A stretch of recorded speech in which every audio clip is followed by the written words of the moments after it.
तभी एक गार्ड दौड़ते हुए अंदर आया। फराओ को मारने की कोशिश की गई है। ये सुनते ही आइवी के पैर लड़खड़ा गए। वह मुश्किल से मॉन्टिस का सहारा लेकर खड़ी रह पाई। खुशकिस्मती से बताया गया कि बीफू मौत के खतरे में नहीं है और हत्यारा पकड़ा जा चुका है, और वो कोई और नहीं बल्कि हिट्टाइट प्रिंसेस थी। दोनों तुरंत वहां पहुंचे। बीफू को जिंदा देखकर आइवी ने लंबी राहत की सांस ली। दूसरी तरफ हिट्टाइट प्रिंसेस घुटनों के बल जमीन पर बैठी थी। आइवी ने कभी सोचा भी नहीं था कि वही हत्या की कोशिश करने वाली निकलेगी। उसी वक्त एक बुजुर्ग आगे आए और आइवी को डांटते हुए बोले, एक नौकरानी होकर मुख्य सभा में आने की हिम्मत। मजबूरी में आइवी ने अपना विग उतार दिया और बोली कि वह सिर्फ राजा को देखने आई है। बीफू ने उसे कोमल नज़र से देखा और आइवी शर्म से तुरंत नजरें फेर गई। वह मन ही मन सोचने लगी, जब उसने मुझ पर भरोसा करना ही छोड़ दिया है तो मुझे भी इन बेकार उम्मीदों को छोड़ देना चाहिए। तभी उसकी नज़र ज़मीन पर पड़ी तांबे की तलवार पर गई। वह मन ही मन सोचने लगी, तांबे की तलवार खुद कोशिकाओं के लिए जहरीली होती है। इतना गहरा घाव अगर ठीक से साफ ना हो और समय पर एंटीबायोटिक न लगे तो हालात बेहद खतरनाक हो सकते हैं। सिर्फ पानी या साधारण इलाज से कुछ नहीं होगा। जैसे ही आइवी इलाज की बात कहने वाली थी, नेफरटेरी भी महान सभा में पहुंच गई। नेफरटेरी ने कहा, महाराज, देर से आने के लिए क्षमा कीजिए। मैं अभी आपका घाव ठीक करती हूँ। वह तुरंत बीफू का इलाज करने लगी। आइवी नेफरटेरी की तरफ देखते हुए सोचने लगी, इनका इलाज तो बस किसी झाड़ फूंक जैसा है। चाहे रहस्यमयी ताकतें हों, पर मुझे आधुनिक दुनिया की टेक्नोलॉजी पर ज़्यादा भरोसा है। मैं इसे ऐसे ही नहीं होने दे सकती। तभी आइवी आगे आकर बोली, क्यों महाराज, अगर ब्रॉन्ज तलवार से लगे घाव का सही तरह से इलाज नहीं किया गया तो नतीजा बेहद खतरनाक हो सकता है। ब्रॉन्ज ज़्यादातर कॉपर से बना होता है और ऐसे घाव जानलेवा हो सकते हैं। ऐसे गहरे और संकरे घाव में चीरा बढ़ाना पड़ता है, उसे पूरी तरह साफ करना पड़ता है और फिर एंटीबायोटिक लगानी पड़ती है। आइवी बीफू का इलाज करना चाहती थी, लेकिन वहां मौजूद सभी लोग उसके खिलाफ खड़े हो गए। सब कहने लगे कि वह इलाज नहीं कर सकती और उसे तुरंत वहां से जाने को कहा। सैनिकों ने उसे पकड़कर बाहर ले जाने की कोशिश की। पीछे मुड़कर आइवी ने विनती की, मैं अपने देश से बहुत सारी दवाएं लाकर आई हूँ। मैं उसकी ज़िंदगी बढ़ा सकती हूँ। कृपया मुझे उसे ठीक करने दो। मुझे मत रोको। उसी समय बीफू की धीमी लेकिन मजबूत आवाज़ आई, वह मेरा जख्म ठीक कर सकती है। आइवी की आंखों में खुशी के आंसू भर आए। वह तेज़ी से उसके पास पहुंची और अपना सामान खोलने लगी। उसने अपनी सारी दवाइयाँ और औजार सामने रखे। फिर एक चाकू निकाला, उसे आग पर गर्म किया और बोली, मैं तुम्हारे जख्म को थोड़ा सा और खोलूंगी ताकि अंदर तक सफाई कर सकूं। मुझ पर भरोसा रखो, सब ठीक रहेगा, बस थोड़ा दर्द होगा। ये सुनते ही एक बूढ़ा आदमी चिल्लाया, नहीं, तुम ऐसा बिल्कुल नहीं कर सकती। लेकिन बीफू ने शांत आवाज में कहा, आइवी, मुझे तुम पर भरोसा है। बीफू लगातार आइवी को देखता रहा और आइवी पूरी सावधानी से उसका इलाज करती रही। जब सफाई और पट्टी बांधकर वह उठने लगी, तभी पीछे से हिट्टाइट राजकुमारी की कांपती हुई आवाज आई, आइवी, मैं तुमसे नफरत करती हूँ। अगर तुम राजा को ठीक कर सकती हो तो तुमने लेही की मदद क्यों नहीं की? तुमने उसे क्यों नहीं बचाया? क्या तुम नहीं कर सकती थी? आइवी एकदम सन्न रह गई। उसके सीने में दर्द चुभ गया। वह मन ही मन सोचने लगी, ऐसा नहीं था कि मैं लेही को बचाना नहीं चाहती थी, पर वह इतनी जल्दी चला गया कि मुझे एक पल की भी उम्मीद नहीं मिली। उसी समय बीफू ने राजकुमारी की बात काटते हुए सख्त आवाज में कहा, हिट्टाइट राजकुमारी, तुमने राजद्रोह का अपराध किया है, लेकिन तुम मेरे पिता द्वारा चुनी गई मेरी पहली उपपत्नी, इसलिए मैं तुम्हें मौत की सज़ा से माफ़ करता हूँ, लेकिन आज से तुम्हारा जीने का अधिकार छीन लिया जाएगा। फिर उसने आदेश दिया, कल से राजकुमारी से जुड़ी हर चीज़ नष्ट की जाएगी। मिस्र में उसकी मौजूदगी का हर निशान मिटा दिया जाएगा। उसे थेब्स के पश्चिमी किनारे निर्वासित किया जाएगा। उसे मंदिर में कैद रखकर अपनी सारी जिंदगी मृत्यु और पुनर्जन्म के देवता की पूजा करनी होगी। आज से उसका नाम बी होगा।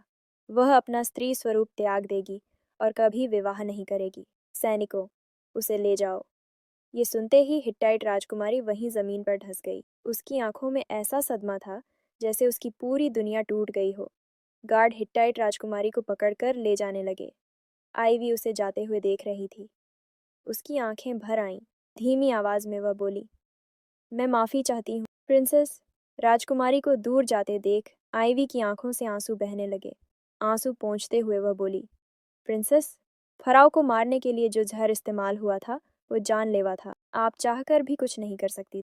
तभी पीछे से मॉन्टिस की आवाज़ आई, प्रिंसेस नेफरेटेरी, यह सब मेरी गलती है। आइवी ने तुरंत कहा, नहीं, मैं उस बारे में बात नहीं कर रही हूँ। वह मन ही मन सोचने लगी, मैं तो इतिहास की नदी में फेंकी गई एक छोटी सी कंकरी जैसी हूँ, और मैंने जो लहरें पैदा की हैं वो अब मेरे बस में नहीं हैं। मेरे हर काम को गलती समझा जा सकता है। सोचते सोचते वह फुसफुसाई, जब मैंने जेरी को भागने में मदद की थी। मेंटिस घबराया हुआ आइवी से उस हित्ती दूत का नाम पूछ रहा था। जैसे ही उसने जेरी बेनाम सुना, वो एकदम जड़ हो गया। उसे अच्छी तरह पता था कि आइवी को शायद बिल्कुल अंदाज़ा नहीं था कि उसने कितना खतरनाक और काबिल इंसान आज़ाद कर दिया है। कुछ साल पहले तक हित्तियों का राजा एक निकम्मा और बेवकूफ़ शासक माना जाता था, लेकिन हाल के वर्षों में हित्तियों की ताकत तेज़ी से बढ़ी थी। ये बढ़त राजा की वजह से नहीं, बल्कि उस असली ताकत की वजह से थी जो पर्दे के पीछे से पूरा साम्राज्य चलता था। उसी समय हित्ती महल में राजा बेचैनी से चक्कर लगा रहा था, क्योंकि वही शख्स जो असल में सत्ता संभालता था वापस आने वाला था। जब दरवाजे पर आने की घोषणा हुई, एक लंबी आकृति मुख्य हाल के प्रवेश द्वार पर दिखाई दी। वो था जेरी, वही जेरी जो अभी अभी मिस्र से भागकर पहुंची था। जेरी को सामने झुकते देख राजा भी उसकी इज्जत में कोई कमी नहीं दिखा पाया। उसने तुरंत उसे बैठने का न्योता दिया और बाकी सभी को बाहर भेज दिया। जेरी ने राजा की तरफ से रखी गई जश्न की दावत ठुकरा दी, क्योंकि उसे तुरंत सीरिया रवाना होना था। उसने अंदाज़ा लगाया था कि मिस्री सेना कुछ ही दिनों में सिनाई पहुंच जाएगी। ये सुनते ही राजा घबरा गया कि मिस्र हित्तियों पर हमला करने वाला है, लेकिन जेरी ने उसे भरोसा दिलाया कि उसे सिर्फ सैन्य आदेश देना है, बाकी सब वो खुद संभाल लेगा। उसने राजा से 5,000 सैनिकों की मांग की, क्योंकि फराओ इस अभियान में 5 टुकड़ियां भेजेगा। ये मिस्र की सेना को कुचलने का सबसे अच्छा मौका था। महल से निकलने से पहले जेरी को अचानक कुछ याद आया। उसने मुमूचा का जिक्र किया और साफ कहा कि वो आदमी बिल्कुल भी साधारण इंसान नहीं था। राजा ने खुद उन लोगों को चुना था जो जेरी के साथ गए थे, और इसी वजह से वह मिस्र में लगभग मारा जाने वाला था। राजा तुरंत माफ़ी मांगने लगा और बोला कि यह सब एक हादसा था। आखिर में जेरी ने उसे बताया कि उसने ही खुद जाकर राजकुमारी को जहर की बोतल दिया था। जेरी का घमंडी रवैया देखकर राजा गुस्सा तो था, लेकिन दब गया। जेरी एग्रोनोल एक ऐसा आदमी था जिसकी चालें और रणनीतियाँ रामेसिस जैसी थीं। आइवी ने उसे सिर्फ इसलिए मदद की थी क्योंकि वह उसके भाई जैसा दिखता था। उसे अंदाज़ा तक नहीं था कि यही आदमी हित्ती साम्राज्य का असली दिमाग है। अब बद्रू मिन्या की तरफ बढ़ रहा था। बस थोड़ी ही दूरी बची थी जहां हित्ती सेना सिनाई के पास डटी हुई थी। उसे ऐसे ताकतवर दुश्मन के सामने भेजना मतलब उसे सीधा खतरे में डालना था। मिन्या की सीमा पर बद्रू अपनी आगे की टुकड़ी लेकर एक छोटे दुश्मन दल को पीछे धकेल रहा था। उसे लग रहा था कि अगर वह ऐसी ही जीतें हासिल करता रहा तो शायद फराओ की नज़र भी उस पर पड़े, और शायद आइवी की भी। लेकिन उसने तुरंत सिर हिलाया। अभी बेवजह सपने देखने का वक्त नहीं था। बद्रू ने 100 सैनिक पीछे छोड़कर बाकी दल को आगे बढ़ने का आदेश दिया। रास्ते में उसने कई मिस्री शरणार्थियों को बचाया। अजीब बात यह थी कि उन्हें एक भी हित्ती सैनिक नहीं मिला, जबकि वो लगभग सारा राशन बांट चुके थे। तभी एक गार्ड ने बताया कि वो सीरिया की सीमा के काफी करीब पहुंच गए हैं। बद्रू समझ गया कि वो दुश्मन का पीछा करते करते जरूरत से ज्यादा आगे आ गया है। पीछे हटकर अपने भाई की फौज का इंतजार करना समझदारी होती, लेकिन ऐसा करता तो लोग उसे हमेशा मोंटिस का छोटा भाई ही समझते। बद्रू अब किसी का छोटा भाई बनकर नहीं जीना चाहता था। वो अपनी मेहनत से नाम कमाना चाहता था, फराओ की नज़रों में अपनी पहचान बनाना चाहता था, ताकि एक दिन वो आइवी के लायक बन सके। इसी सोच के साथ उसने हाथ उठाकर अपनी सेना को सीरिया में प्रवेश करने का आदेश दिया। तभी दूर से हित्ती सेना का झंडा दिखाई दिया। कुछ ही पलों में चारों दिशाओं से दुश्मन निकलकर बद्रू की टुकड़ी को घेरने लगा। उनकी संख्या उम्मीद से कई गुना ज्यादा थी। फिर एक काला रथ सामने आया और बद्रू समझ गया कि लड़ाई का नेतृत्व खुद हित्तियों की सबसे ताकतवर जनरल जेरी कर रहा था। बद्रू के दिमाग में किसी तरह की रणनीति नहीं सूझ रहा था। जेरी धीरे धीरे उसकी तरफ बढ़ रहा था। वो तो इस उम्मीद में यहाँ आया था कि शायद उस शरारती लड़की आइवी की एक झलक फिर से मिल जाए, लेकिन जब वो मौजूद ही नहीं थी तो जेरी को रोकने वाला भी कोई नहीं था। जेरी ने हमला करने के लिए हाथ उठाया ही था कि बद्रू को लगा उसका अंत आ गया है। तभी दूर से एक जानी पहचानी आवाज़ आई, बद्रू, बेवकूफ़। जेरी और बद्रू दोनों एक साथ चौंक गए। सामने घोड़े पर एक चमकती हुई सुनहरी आकृति दिखाई दी, ऊंचा झंडा पकड़े हुए। उसके पीछे लाल झंडों का विशाल समुंदर हवा में लहरा रहा था। बद्रू अविश्वास में देखता रह गया। आइवी फ्लैग लेकर उसे बचाने पहुंच गई थी। जब बद्रू पूरी तरह घिर चुका था, तभी आइवी फ़राओ की सबसे खास सेना के साथ वहां आ पहुंची। अचरज के साथ साथ बद्रू उलझन में भी था। सेठ लीजन को तो रथ लेकर चलना चाहिए था। इतनी तेज़ी के बावजूद उन्हें उसकी वैनगार्ड तक इतनी जल्दी नहीं पहुंचना चाहिए था। आइवी ने बद्रू से कहा कि वो यूं ही खड़ा ना रहे और जल्दी निकल चले। वो वापस जाते समय सब समझा देगी। घोड़े पर लड़ाई में कूदती हुई आइवी को देखते हुए जेरी इस असाधारण लड़की में और ज़्यादा दिलचस्पी लेने लगा था। वो पहली बार मिली उस कमज़ोर सी लड़की से बिल्कुल अलग दिख रही थी। जेरी ने अपनी फ़ौज को उनका पीछा न करने का आदेश दिया। वो अभी मिस्र की सेठ लीजन से सीधी टक्कर नहीं चाहता था, लेकिन एक आदमी इस बात से सहमत नहीं था। एक दाढ़ी वाला सैनिक, जिसे लगा कि ये सब दुश्मन की चाल है। उसने पीछा करने की इजाज़त मांगी। जेरी को इस आदमी की कोई याद नहीं थी। वो तो बस उसका चेहरा देखकर झुंझला गया। उसने हल्की हंसी के साथ उसे 1000 सैनिक दे दिए, साथ ही साफ चेतावनी दी कि वो ज़्यादा दूर पीछा न करे। इस समय जेरी के दिमाग में न हित्तियों को काबू में करना और न मिस्र को हराना, इन दोनों में से कुछ भी उतना दिलचस्प नहीं था जितना आइवी को अपने पास रखना। समस्या ये थी कि आइवी मिस्र के फ़राओ की लवर थी। अभी किसी अंतर्राष्ट्रीय झगड़े को जन्म देना ठीक नहीं होता। उसी दौरान एक सिपाही ने आकर उसे रोका, डरते हुए बताया कि दाढ़ी वाले आदमी की फ़ौज मिस्रियों द्वारा पूरी तरह ख़त्म हो सकती है। लेकिन जेरी परेशान नहीं हुआ। उसके लिए ये बस दोनों तरफ की ताकत आंकने का एक परीक्षण था। अगर दाढ़ी वाला आदमी उसके आदेश मानता तो सुरक्षित रहता, नहीं तो फिर वो आइवी और मिस्र के लिए बस एक उपहार बन जाता। उधर बद्रू ने आइवी को रोका। वो समझ नहीं पा रहा था कि जब सेठ लीजन आ गए हैं तो वे पीछे क्यों हट रहे हैं, पलटकर हमला क्यों नहीं कर रहे। तब आइवी ने बताया कि असल सेठ लीजन अभी पहुंची ही नहीं है। वो तो सिर्फ सबसे तेज सैनिकों को लेकर आई थी और उनके झंडे साथ ले आए थी, दुश्मन को धोखा देने के लिए। आइवी के पूरे शरीर पर पड़े चोट के निशान देखकर बद्रू समझ गया कि वो ठीक से घोड़ा भी नहीं चला पा रही थी। फिर भी उसने जान जोखिम में डालकर उसे बचाने का फैसला किया था। बद्रू ने मन ही मन ठान लिया कि वो एक दिन इस एहसान का बदला ज़रूर चुकाएगा। उसने यह अभियान अपनी शान और अंदर की उलझनें ठीक करने के लिए मांगा था। उसे उम्मीद थी कि आइवी अब उसे और उलझाएगी नहीं, लेकिन उसी वक्त बद्रू हैरान रह गया जब उसने देखा कि बिफू चुपचाप उनके पीछे आ खड़ा हुआ है। आइवी भी हैरान थी। बिफू यहाँ क्यों है? क्या उसे असली नेफरटारी के साथ वही नहीं होना चाहिए था? क्या इतनी छोटी सरहद की लड़ाई में फ़राओ का खुद आना ज़रूरी था?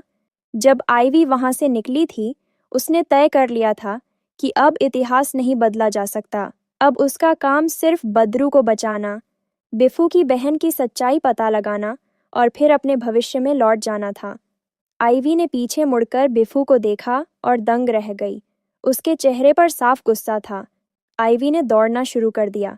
उसे समझ ही नहीं आ रहा था कि बिफू इतना गुस्सा क्यों है। बिफू तुरंत घोड़े पर चढ़ा और आइवी के पीछे दौड़ पड़ा।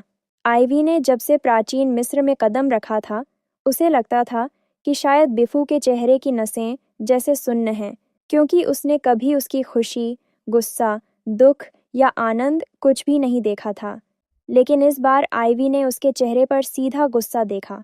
आखिरकार आइवी की 2 टांगें घोड़े की 4 टांगों से हार गईं। बिफू ने उसे पकड़कर घोड़े पर खींच लिया। आइवी समझ नहीं पा रही थी कि बिफू इतना गुस्सा क्यों है।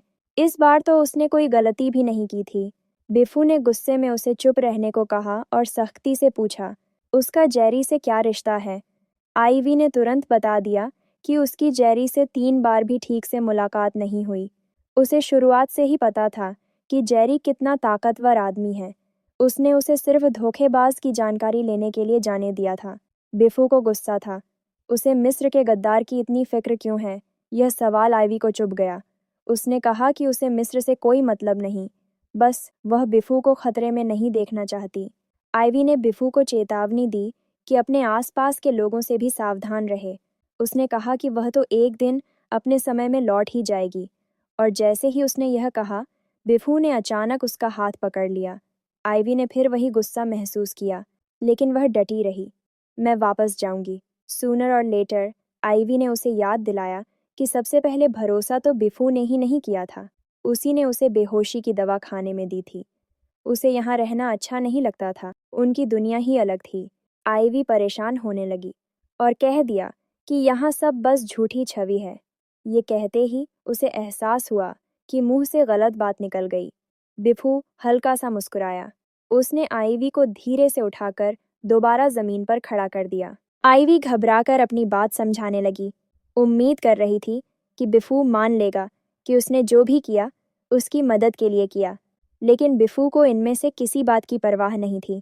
उसके दिमाग में बस यही चल रहा था कि उस गोल्डन ब्रेसलेट से आइवी आसानी से उस जगह जा सकती है जिसके बारे में उसे कोई अंदाज़ा भी नहीं था। बिफू ये होने नहीं देना चाहता था। वह आइवी का हाथ पकड़कर पूछता है कि वह भविष्य में कितने साल आगे से आई है। आइवी को लगा बिफू मिस्र का भविष्य जानना चाहता है, इसलिए उसने ईमानदारी से बताया कि वह 3000 साल आगे के भविष्य से आई है। लेकिन तभी बिफू अचानक कह देता है, नेफरारी ही गद्दार है। आइवी हैरान रह जाती है। वह कहती है, मैंने तुम्हें बताया था ये मैं नहीं हूँ। तुम यकीन क्यों नहीं करते?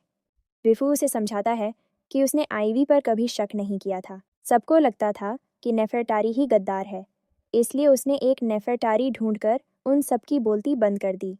वह कहता है कि अगर उस दिन आइवी ने जिद करके नेफरटारी की जगह उसकी चोट पर पट्टी न बांधी होती, तो वह उसी वक्त नेफरटारी का सिर कलम कर देता। राजद्रोह में बिफू कहता है, तुमने कहा था कि मैं तुम पर शक करता हूँ। मैं यकीन दिलाता हूँ, मेरे मन में ऐसा कभी नहीं आया। उसने देखा कि आइवी को उसकी कही बातें याद नहीं रहीं। मैं मिस्र का फराव हूँ। तुम जो चाहो दे सकता हूँ। तुम्हारी मांग ठीक होगी तो एक मांगोगी, 2 दूंगा। अगर तुम्हारी इच्छा गलत भी हुई तो मैं गलत राजा बन जाऊंगा। अगर तुम मेरी जान भी चाहो, दे दूंगा। बस मेरे पास रहने का वादा करो। शर्म छुपाने के लिए आइवी ने बात बदल दी। उसने बिफू से पूछा कि वह असल में नेफरती के साथ क्या करने वाला था। बिफू ने आइवी की गर्दन पर हल्का सा किस देते हुए बताया कि नेफरटारी ने अपनी बहन के साथ मिलकर हित्ती कैदियों को छुड़ाने की साजिश की थी। वह पुजारण बनकर उसके पास आई और उसे झड़ देने की कोशिश की। यह सीधी गद्दारी थी, जिसकी सज़ा मौत थी। बिफू ने कहा कि निकलने से पहले ही वह नेफरटारी और उसकी बहन को कुछ दिनों में ही मारने का आदेश दे चुका था। आइवी के सुरक्षित रहने के लिए वह सारे रास्ते साफ कर रहा था। अगर आइवी फिर भी जाना चाहती तो वह बदरू और बाकियों को भी खत्म कर देता। अब आइवी को समझ आने लगा कि ये सारी अजीब घटनाएं क्यों हो रही थीं। नेफरटारी का पुजारण बनना, बिफू से उसे दवा दिलवाना, बदरू को युद्ध पर भेजना, यह सब बिफू की ही योजना थी। वह मजाक नहीं कर रहा था। अगर आइवी जाने पर अड़ जाती तो बिफू सच में सबको मार देता। आइवी ने उससे पूछा, क्या तुम मुझे धमका रहे हो? बिफू ने सिर झुकाकर धीरे से आइवी के कंधे पर टिकाया और नरमी से सबसे सख्त बात कही, हाँ, मैं तुम्हें धमका रहा हूँ। तुम्हें रोकने के लिए और क्या करूँ? यह दूसरी बार था जब मिस्र का फराव किसी लड़की के सामने सिर झुका रहा था। दुनिया जिसे अजेय मानती थी, वही आदमी एक लड़की के लिए लाचार हो गया था। यह देखकर आइवी का दिल गहराई से पिघल गया। उसे महसूस हुआ कि इस दुनिया में जिसे वह सबसे कम छोड़ना चाहती थी, वह असली नेफरटारी या बदरू नहीं, बल्कि यही आदमी था। हजारों साल की दूरी के बावजूद आइवी ने पहली बार ऐसा सुकून महसूस किया। तभी उसे एहसास हुआ कि वह बिफू को छोड़ना चाहती ही नहीं, वह उससे गहरा प्यार करने लगी थी। हिम्मत जुटाकर आइवी ने उससे पूछा, अगर मैं यहीं रुक जाऊं, तो क्या तुम हमेशा मेरे साथ रहोगे? शर्म छुपाने के लिए उसने अपना चेहरा दूसरी तरफ कर लिया और कहा कि इस दुनिया में उसका कोई नहीं है। बिफू को यकीन ही नहीं हुआ कि आईवी सच में मान जाएगी। वह खुशी से जैसे बच्चा बन गया। उसने आईवी को हवा में उठा लिया और फिर उसे गहराई से किस किया। बीफू ने उसे बताया कि वे तुरंत मेम्फिस, जो सबसे नज़दीकी शहर था, जाएंगे और वहीं एक बार में ही रस्म कर लेंगे। उसने आईवी से वादा किया कि अब से वे हर तरह के मौक़ों पर साथ नजर आएंगे। उनकी तस्वीरें एक ही म्यूरल पर होंगी और उनके स्टैच्यू मंदिरों में साथ साथ खड़े होंगे। वह आईवी को मिस्र की सबसे बड़ी रानी बनाएगा ताकि 3000 साल बाद की दुनिया भी उनके प्यार को देख सके। इस पल आईवी सच में बहुत भावुक हो गई। बीफू के वादे इतने खूबसूरत थे कि उसे डर भी लगा। वह तो बस एक ऐसी घुसपैठियां थी जो वक़्त के पार फिसलकर दूसरों की किस्मतों को बदल बैठी थी। लेकिन बाइफू के पास उसका साम्राज्य था, उसका बड़ा मकसद था और उसकी शानदार जिंदगी थी। हालांकि आइवी कभी अपने पिता और भाई को नहीं देख पाएगी, लेकिन यहाँ उसे वो खुशी मिली थी जो उसने पहले कभी महसूस नहीं की थी। ऐसी खुशी जिसे छोड़ना उसके लिए मुश्किल था। बीफू ने धीरे से आइवी को नीचे उतारा। उसने एक गार्ड से उसका वही पुराना बैग लिया। फिर उसने सांप के आकार का सोने का कंगन निकाला। यही आइवी की टाइम ट्रैवल करने वाली चाबी थी। इसे बाइफ्यू अब और उसके पास नहीं रहने दे सकता था। हाथ हिलाकर बाइफू ने सभी को तुरंत मेम्फिस से निकलने का हुक्म दिया। अब आइवी के पास सच में प्राचीन मिस्र में रहने के अलावा कोई चारा नहीं था। लेकिन उसके मन में हल्की सी बेचैनी थी। क्या वह सच में यहाँ रह सकती है और हमेशा के लिए बीफू के साथ रह सकती है? यकीन मानोगे, मिस्र का फ़राओ सिर्फ रोमांटिक ही नहीं था, वह एक स्ट्रेट आदमी भी था। जैसे ही आइवी ने प्राचीन मिस्र में रहने के लिए हाँ कहा, बीफू उसे तेजी से मेम्फिस ले आया ताकि शादी की तैयारी की जा सके। शहर में घुसते ही आइवी वहाँ की रौनक देखकर हैरान रह गई। उसका दिल किया कि थोड़ा घूम ले। ये देखते ही बीफू ने उसे तुरंत जोर से पकड़ लिया। उसने कहा कि आइवी जल्द ही मिस्र की रानी बनने वाली है और वह ऐसे बाजारों में यूं ही नहीं घूम सकती। वह उसे उसका हेडस्कार्फ उतारने तक नहीं दे रहा था। बीफू तो पूरी तरह से आइवी का मंगेतर बनकर बर्ताव कर रहा था। अब आइवी ने सोचा, उसने सिर्फ मिस्र में रहने की हाँ कही थी, शादी करने की नहीं। बीफू ने न तो कोई रोमांटिक प्रपोजल किया था और न ही उसकी राय पूछी थी। जितना आइवी सोचती गई, उतना ही वह चिढ़ती गई। उसने मन ही मन बीफू को पूरा डोमिनेंट मैन कहकर कोसा। थोड़ी देर बाद वे मेम्फिस के महल पहुंचे। उसके शानदार सजावट राजधानी वाले चोरों की बराबरी करती थी। दासियों ने आइवी को एक कमरे में पहुंचाया। जैसे ही दरवाज़ा खुला, आइवी हक्की बक्की रह गई। कमरा अनगिनत कपड़ों और गहनों से भरा था। हर चीज़ बेहद कीमती लग रही थी।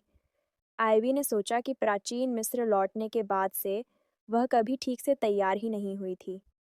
वह हमेशा लड़कों वाले कपड़े पहनती आई थीं, क्योंकि मिस्र की औरतों के कपड़े चलने फिरने में मुश्किल होते थे। इसलिए आइवी ने दासियों के दिए हुए महंगे कपड़े लेने से मना कर दिया। उसने उनमें से एक की तरफ इशारा करके वैसा ही एक साधारण कपड़ा मांग लिया। नहाने और कपड़े बदलने के बाद आइवी को अच्छा तो लगा, लेकिन वह जल्द ही बोर हो गई। उसे लगा, काश उसकी नौकरानी होती तो दोनों महल से चुपके से निकलकर थोड़ा मज़ा कर पातीं। दासियां यह देखकर हैरान थीं कि फ़राओ की पसंदीदा महिला इतनी अजीब क्यों है। उसे खुश करने के लिए उन्होंने कुछ बेहतरीन गायक और नर्तक बुला लिए। यह आइवी का पहला मिस्री कार्यक्रम देखने का मौका था और उसे यह काफ़ी दिलचस्प लगा। उधर परिषद कक्ष में बिफू अपने मंत्रियों के साथ रानी से शादी की तैयारियों पर चर्चा कर रहा था।